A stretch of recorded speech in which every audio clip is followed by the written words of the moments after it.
Hello, everybody, and welcome to Right Here, Right Now, live Buffalo football talk presented by Forefathers Organics. I'm your host, Alex Brasky, here for the Batavia Daily and Livingston County News. Each week, we'll discuss Buffalo's favorite football team, along with all the comings and goings from Orchard Park.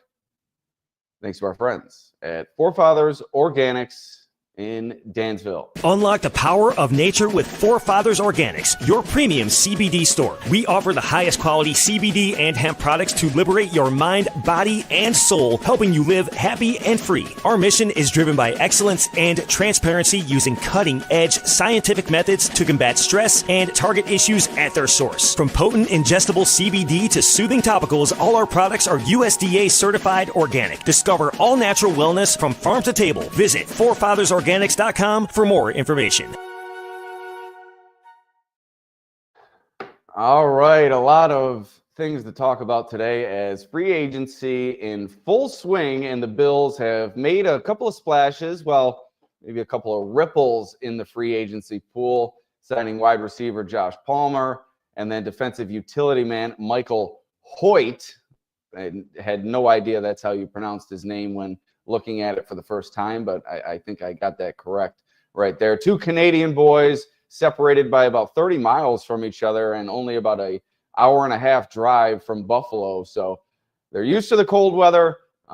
They know the Bills, and Hoyt has already tweeted about his eagerness to get here in Western New York and get started. But without further ado, allow me to bring in my guest for today's show of Cover One, Erik Turner, El Jefe, the head honcho over there at Cover One. He's made a couple of good calls already this offseason. He did a nice breakdown of Palmer and Hoyt leading up to their signing. So, Erik, it's very, very valuable getting you in here, and I'm gracious for your time, my friend.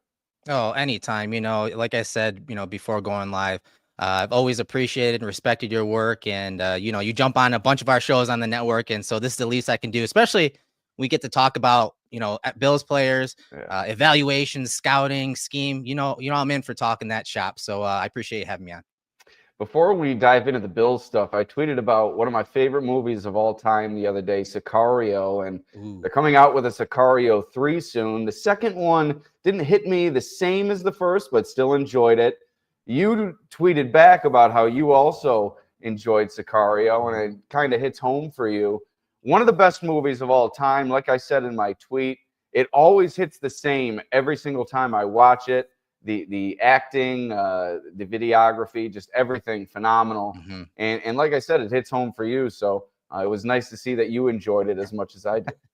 Yeah, that was the first movie my soon-to-be wife chose for us to watch. And so she knew what I did for a living. And so she proposed that movie. And when I watched it, I was hooked. And yeah, I mean, how can you not like that scene at the port of entry when they're there trying to cross? I mean, that's one of the best action scenes in a movie. I'm up there with like maybe Heat, when they have that scene at the bank and then onto the streets. But yeah, that one hits home for me. My wife, that really put her on the good side when we first met. Yeah, definitely a good card played by your wife. So kudos to her. And as John Roberts says, we'd be remiss if we didn't mention Darrington Evans. Re-signed to the Bills. I don't think the details have been released, but his agency put out a post saying that he is back. But truly the big talking point is Josh Palmer and what he can bring to this Bills offense. At first glance, I don't consider myself a talent evaluator or a scout by any means, but seems like a guy with great route running ability, physical at the top of the route, great hands, somebody who can separate, and something that the Bills have lacked, an outside target that can potentially get open in the mid to deep part of the field. Yeah, no doubt. It's what they were trying to attack roster-wise when they went and got Amari Cooper. Now, that didn't quite work out, especially if you're talking like volume and really featuring him. But Palmer is in many ways similar.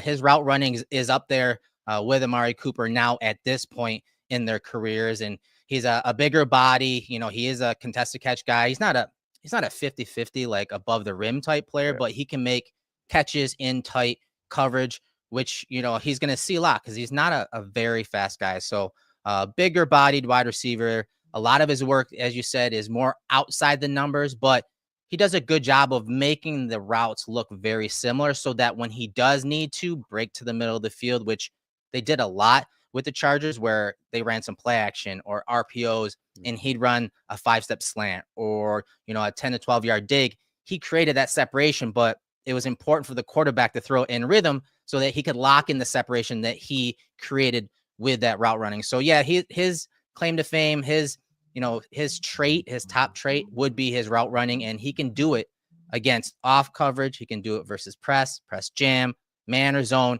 I think it's a very good floor type wide receiver for the Bills wide receiver room.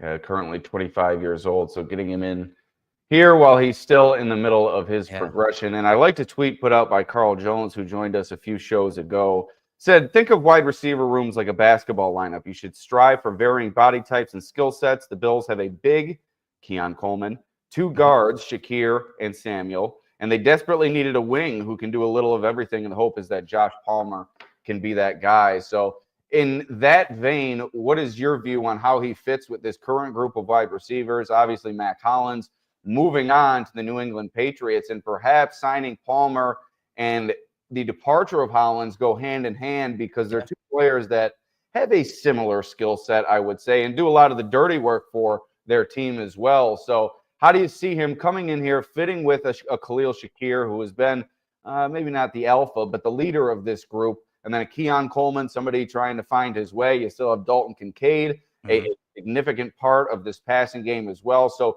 what is the fit, and how often do you feel he'll be targeted in this offense?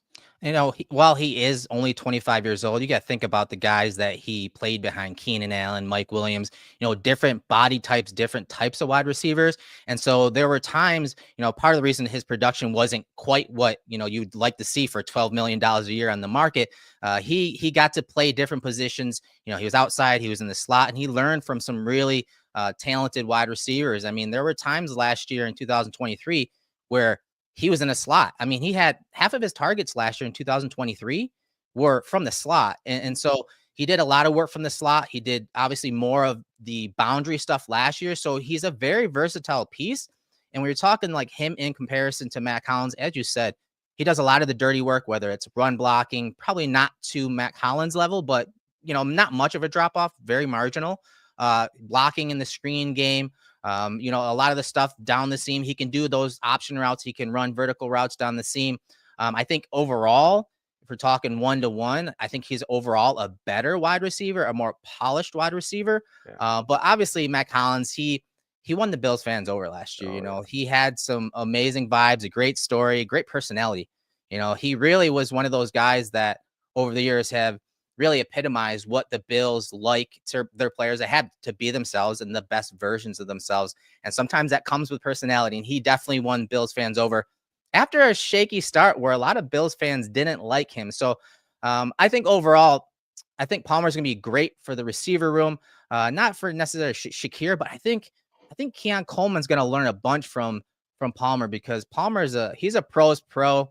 Again, he's learned, and was a mentor before and learned in LA. And I think he could pass on some of that knowledge on how to operate, whether it's from the slot, whether it's in the red zone, whether it's on the boundary, to Keon Coleman. I think Keon Coleman and him are very similar body types. And I think that Keon Coleman, as he commits himself back to his craft this offseason, I think he's going to learn a lot from Palmer as the season starts and camp ramps up. That's an interesting element to this signing, somebody who can come in here and maybe mentor the young wide receiver who Brandon Beane and Sean McDermott both mentioned had a little bit of trouble going through some trials and tribulations a season ago, was certainly on a great trajectory before the injury, but tailed off after his comeback. So maybe getting Palmer in here gives him a little bit of a boost as well. Final thought on Palmer. If you could identify one thing in your evaluation of him before the Bills signing that said, this is why he should go to the Bills. I know you mentioned a lot there, but if you could maybe differentiate one from the others and say, this is why he fits with the Bills, what would it be? I think it's the route running. I think what the Bills have missed, especially if you're talking versus man coverage, is how to beat one-on-one coverage, how to beat press man coverage. And, it going back years now, the Chiefs, anytime the Bills see them It's physical coverage from the DBs. And I think that's what's interesting about Palmer is he's a good route runner and he can separate at the top of the route, but he can do it too. If a defender is like into his body, he can create some separation. You saw that a bunch on his film over the last couple of years. And we're not just talking about cupcake corners, we're talking about Patrick Surtain. We're talking about the corners that play for the Chiefs, McDuffie and whatnot. So I do think that is the interesting part. He's a bigger body guy, but he has some route running to him. And again, I think he just sets the floor. I don't think he's wide receiver one. I don't think, it's going to change it. He's going to be the feature of the offense, but I do think there are going to be some clutch moments where they're going to look to him, especially if they're looking to, for some separation, or Josh needs a quick hitter, because he can separate whether it's zone or man coverage. Had a big game against the Chiefs last season. Well, a relative big game, 6 receptions, 78 yards. So he's proven that he can be productive against Kansas City. So another intriguing element to his acquisition by the Bills. Let's move on to Michael Hoecht. And you mentioned Palmer as a versatile piece. I don't think he can hold a candle to Michael Hoecht's versatility. I mean, It seems like he plays every position on defense. Defensive tackle, I think he's played on the edge. He's played linebacker. He's played nickel cornerback. I think I saw a video out there of him locking up DK Metcalf, perhaps in the slot. So he's a guy with a lot of athleticism. He also blocked 3 kicks a season ago. So he comes at it with a reckless abandon. And he's also got a personality, it seems, which is something that the Bills like to make the most out of when they bring these new guys in, let them be themselves within the body of the team. So how about Michael Hoecht? He was another player that you identified that could fit the Bills. Obviously, the versatility is what screams Bills, Bills, Bills. Sean McDermott loves himself some versatility, players that he can move around up front. What else did you see from Hoecht in your evaluations? It's funny when I was scouting all of these players and heavily focused on D tackles and edge players. He was one I identified pretty early just because, he plays with violent hands. So yes, he's going to be moved all over, and that is interesting. But to have a guy that, was up over 300 pounds, now is probably in the 265, 270 range, that can line up on edge, inside in a 2-point stance, apex defender, like out in the slot at times. That is all interesting, but the violent hands with him, whether it's the run or the pass as a pass rusher, I think that is where he really stood out. And I earmarked him as a guy that the Bills would like, because it's something that Sean McDermott always talks about, is controlling the line of scrimmage on offense and defense, but playing with physicality. And I think there were at times last year where they didn't play with that physicality. And when I turned on Hoyt's film, I just saw it, whether it was a run or the pass. And so it'll be interesting. I comped him immediately. I was like, I would love to get a guy like this in the Bills defense, because he reminded me of Lorenzo Alexander from years ago. And when this regime, Bean and McDermott, came here, they had Zoe, and they didn't quite know what to do with him. And so they used him in a lot of the ways that we see in Hoyt's film and time in LA. And so that excites me, because it adds a level of creativity that I think we, as Bills fans, we're wanting to see that we kind of got away from it as a team. And so I think that a guy like Hoecht will almost force them to be creative, move him around a little bit. And, he may be the 4th rusher, but where is he at and where is he coming from? I think that is what makes it so fun. I went back and watched some of Zoe's film today and posted on X, and it reminded me of, how much fun the Bills defensive line and defensive pass rush was when they had that chess piece, when they had that Swiss Army knife in Zoe to maybe line up over a guard, line up on the edge, line up. Sometimes he was just a Sam linebacker off the ball. You see that with Hoecht. And to me, that's so exciting to have the possibility, as a film junkie, the possibility of that creativity back in the Bills defense.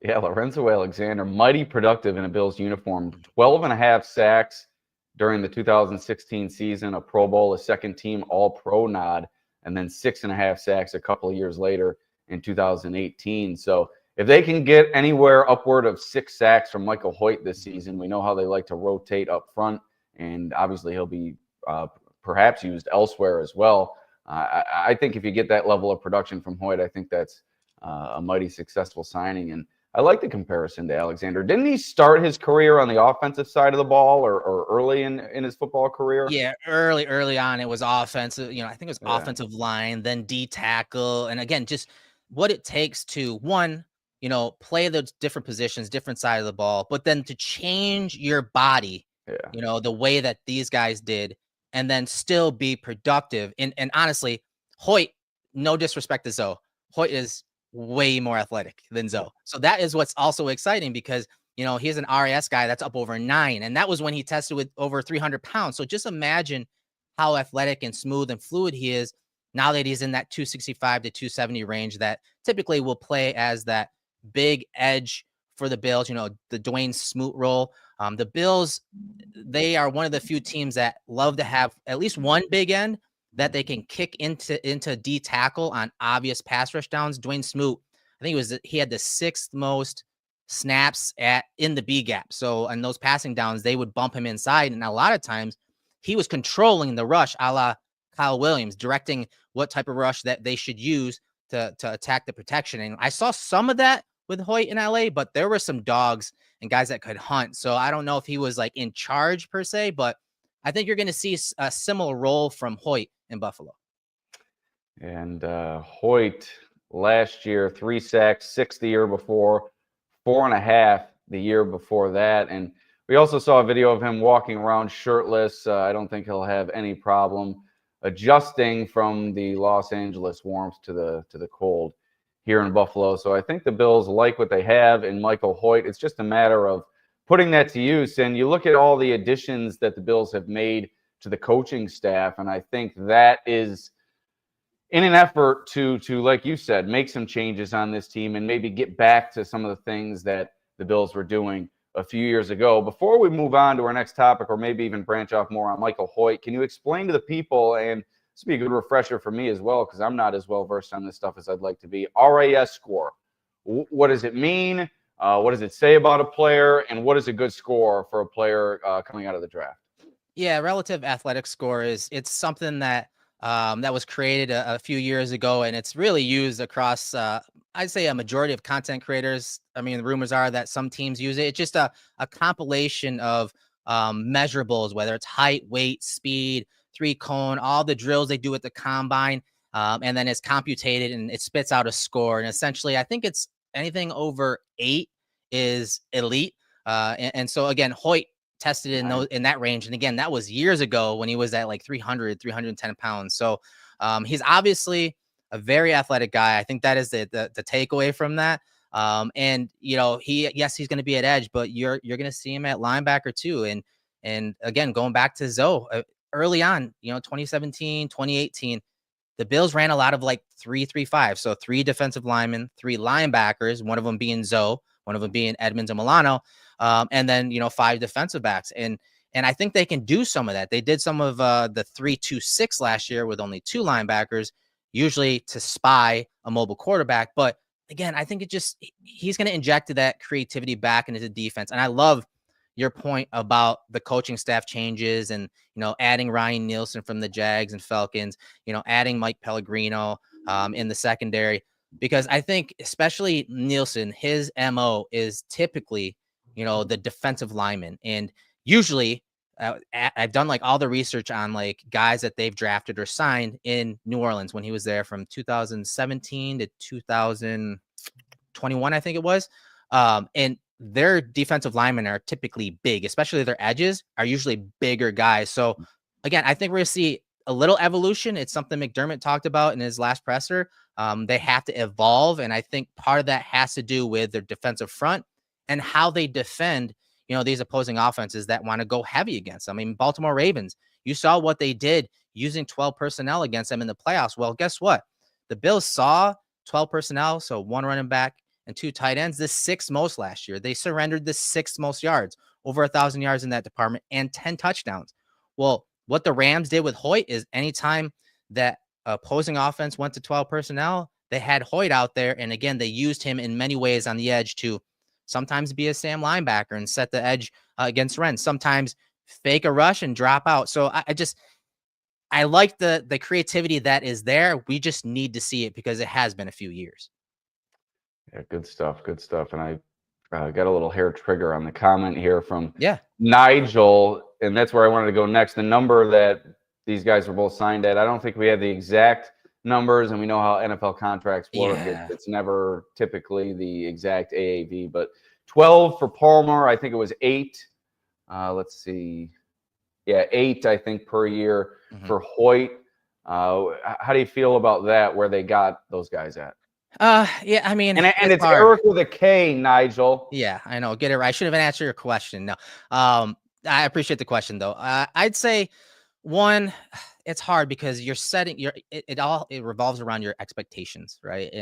And what did Spot Trek have him at? What did Over the Cap have him at? Like, and those are just sometimes those numbers aren't even legit. They're just kind of thrown out there. And so 12 mil, I think that's when you look at what Darius Slayton got, when you look at what Diami Brown got, 10 mil a year. Slayton was almost the same contract, I think, as Palmer. I think for what the Bills were looking for, I think 12 mil that's just the going rate. And so I think the Bills want to go into this draft with a solid wide receiver room. I don't think they're done adding to the wide receiver room. I don't think they addressed the vertical stretch element, a guy that can stretch the defense. I don't think they've gotten that. I mean, obviously Palmer can get deep. He can win at all 3 levels, but he's not your speed element. And some of that will be Palmer. Some of that will be the running backs out of the backfield again. Some of that will be Curtis Samuel. But I don't think they're done adding that vertical stretch. But 12 mil, it is what it is. Hoecht, I think, if I remember correctly, with the void year, it is actually quite low. It is more of, honestly, it's more of linebacker 2 or 3 money versus, DN3 type money. Yeah. You know what I mean? So, and again, when it comes to the numbers, one, that's not my money. As long as the Bills and Brandon Beane manage it, which I do think he does a good job of doing that. 2, the value and what it means, you won't know until the season starts. For sure. And Khalil Shakir should be given a key to the city, $15 million a year for him. You're getting Palmer at about $12 million a year. Boy, oh boy, what a deal for Khalil Shakir. But how about other needs that the Bills have yet to fulfill? You say that they're not done, in your mind, adding at wide receiver. I'd be chomping at the bit for them to get a player like Matthew Golden. I don't know if he's going to last in number 30 after burning through the combine, and doesn't have a extensive production profile, but had a pretty solid year last year for the Texas Longhorns. And I think he'd be a fit for the Bills, but I think that would require a trade up. How about other needs for the Bills? Maybe touch on some other players you see at wide receiver, but obviously defensive tackle, wide receiver, cornerback, safety were really the top 4 entering the offseason. Yeah, right now I still think the Bills need a defensive tackle, specifically some kind of nose guard, a guy that, Daquan Jones is still productive in his own right, especially if we're talking getting up the field as a pass rusher on early down specifically. But again, when you go back to the playoffs and you rewatch that and the matchups, you saw that they kind of miss a guy up the middle. So I need some kind of nose tackle. Strong nose tackle. It doesn't have to be 330 pounds because, again, the Bills play a lot of nickel and they play a lot of light boxes. So not only do they have to be able to stop the run, but they also have to have a pass rush element and attack-oriented style. So I do think they need a nose tackle, whether they address it in free agency or in the draft. That's to be seen. But, a guy that I think that could fit that role, again, we're not talking about a starter quite yet.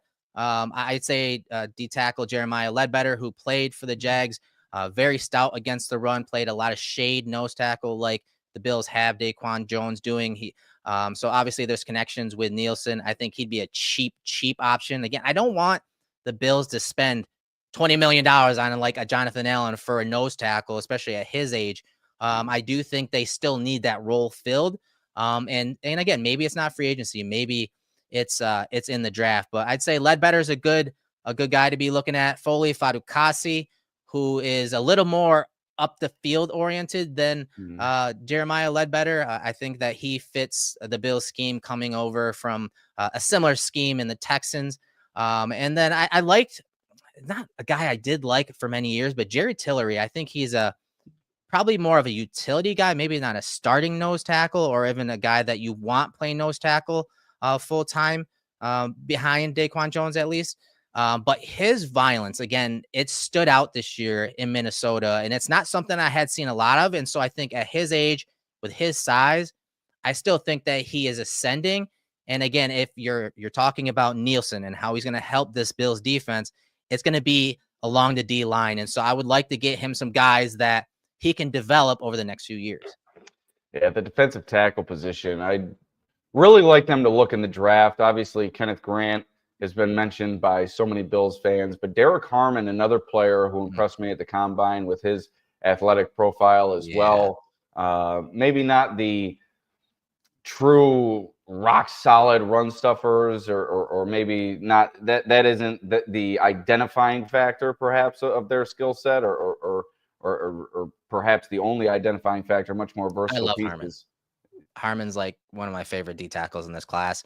When I watched him about a month and a half ago, one of my comps was Daquan Jones. Again, the Bills don't have that 330-pound nose tackle. They have a guy that is quick to get into the A gap so that the center and guard collapse on him, and he occupies in that manner. Harmon is that guy, up the field type player. He can be moved around the defensive line. I think that he would be great if he makes it to pick 30. I don't know if he will, but he's a leader on that defense. He had up over 50 pressures from the defensive tackle position. That was like almost 20 more, I think, than the nearest D tackle. I think he's a great fit for the Bills. He's one of the first guys that I fell in love with. Immediately put a star next to his name because I think he's a scheme fit.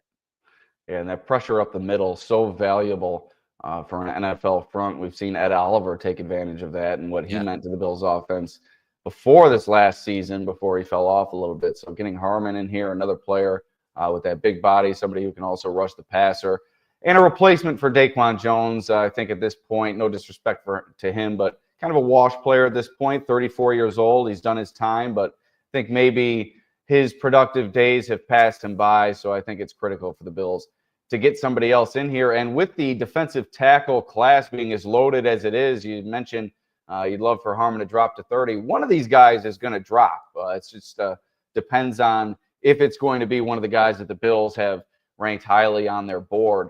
We'll see how that falls come draft time. But one more question before we get you out of here, Erik. Mm-hmm. Do you feel the Bills missed out on any of these free agents that were signed, or perhaps anybody that they could have traded for? DK Metcalf comes to mind. Trey Hendrickson is still out there. Is that a player you feel the Bills should pursue? Obviously, the production speaks for itself, but you have to consider the salary cap, player's age, the fit, this, that, and the other thing. I think Hendrickson is a no-brainer when you have a player producing 17 and a half sacks, I think is what it is in back-to-back seasons or something like that. That's a player you bring in here no matter what. I was less inclined to move heaven and earth for DK Metcalf, but what's your perspective on what's gone down, maybe some players that the Bills have missed out on, and then Hendrickson, is that a player that you'd like to see them try to pounce on? Listen, if they would have traded for a Metcalf, I would have liked it. Maybe not initially, but getting Josh a weapon like that, you can't argue. But I did worry, like my thought initially of acquiring Metcalf was, man, if fans and Josh thought that Diggs was a handful, have you ever seen DK Metcalf get mad? Because he not only takes it out on the opposing defender trying to cover him, but he also yells at coaches. He yells at QBs. Like, I don't know if I was quite ready for that type of tension or conflict, especially after such a successful season of everybody eats, right? And so, but again, if they would have made the trade, I would have been like, all right, I can justify that. Like, yeah, you're in a window with Josh. Like, you're getting a big physical receiver that can stretch the field, who will block. Like, yeah, he's a little bit of everything. But you saw, he got a healthy contract. So if it comes to Hendrickson, he's still got the motor. He's still got the violent hands. He still has the ability to just beat the hands of the opposing offensive lineman. So getting him, I don't think it'll cost a lot trade-wise, but that contract, again, is something that I'm sure is in the back of a lot of Bills fans' minds because of the Von Miller experiment and how that ended. Although it did start off very, very well, the last year and a half, it's been rough. So I could understand why there are some scars when it comes to trading for a guy like that. But it's going to be interesting because, yes, you have the window for Josh, whether you're talking the offensive side of the ball, but also having to improve that defense. And obviously there are a lot of moments in these big games late in the year where the defense doesn't quite hold up their end of the bargain until the very end. And then the pressure's on Josh and then something goes wrong late. So they need to find a healthy balance of complementary football and not wait to the final drive or the final 2 plays for the offense, and, make it a little more comfortable late in the year in these big playoff games. And so, making a move like that for a big splash for a wide receiver or a DN, although it sounds great and maybe it will help in those situations, you're also sacrificing, long-term roster construction when it comes to that. All right, Erik Turner of Cover One. We covered a lot on the podcast. Appreciate you taking the time. And Absolutely. I know you're trying to direct people to the Film Room X account. So if you want to plug anything you have coming up, and maybe provide the people the exact tag for that account so they can find really everything they need to know in terms of the prospects the Bills might be looking at or should be looking at as we approach draft day. No, I appreciate you having me on. And yeah, we record Wednesdays, usually at 5:30 p.m. The Film Room.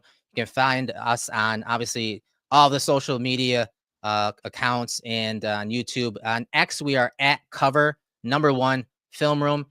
We post mainly analytics and film on that. And so we kind of are really strict about what we put on there because, again, we do a lot of research and a lot of film work and a lot of advanced metrics research. And so a lot of times, like, that stuff never makes it to the shows, right? And so we like to share a bunch of stuff there. And again, tomorrow for the show, we're gonna be going over some of these free agent signings, and then some guys at positions of need, sort of like what we talked about today. And then, of course, any news that breaks, we're gonna take a look at it and discuss it. Anthony and I, again, every Wednesday, the Film Room at 5:30 p.m. on the Cover One YouTube channel. I'll be tuned in. You and Ant doing it big as always, and all your guys over there at Cover One. You guys do a great job. Appreciate your insight and appreciate you taking the time to join me. We'll have to do this again soon, my friend. All right, Alex, you take care, brother. Thanks. All right, that's Erik Turner of Cover One. Boy, is his time very valuable. Like I always say, I am not the draft expert, the free agency expert. My focus is first and foremost the Bills. So bringing him in here and allowing him to kind of go and spread his wings and tell the people exactly what he's been seeing over the past few weeks and months, and projecting a little bit what we could see down the road. Very, very valuable. And like I said to him, very thankful of his time spent here today on the podcast. Before we wrap it up on the other side, let's thank our friends at Forefathers Organics in Dansville.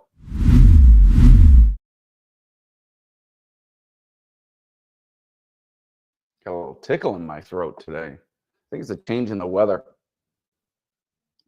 And quite honestly, you can go down to Forefathers Organics. They got something for everything down there. At Forefathers Organics, their mission is to liberate, educate, and innovate with the highest quality CBD and hemp-derived products for your mind, body, and soul, so you can live happy and free. Visit them at 87 Franklin Street in Dansville, online at forefathersorganics.com, or call them at 585-335-2223 to learn more about the products they offer. And as a medical patient myself, I can't express enough how beneficial the use of CBD and other hemp-derived products can be for you and your mind, body, and soul. I know that for me, it helps me sleep, really helps with digestion as well. Other uses for the cannabis plant that go along with it. So good stuff from Forefathers Organics. Appreciate them being along for the ride on the podcast.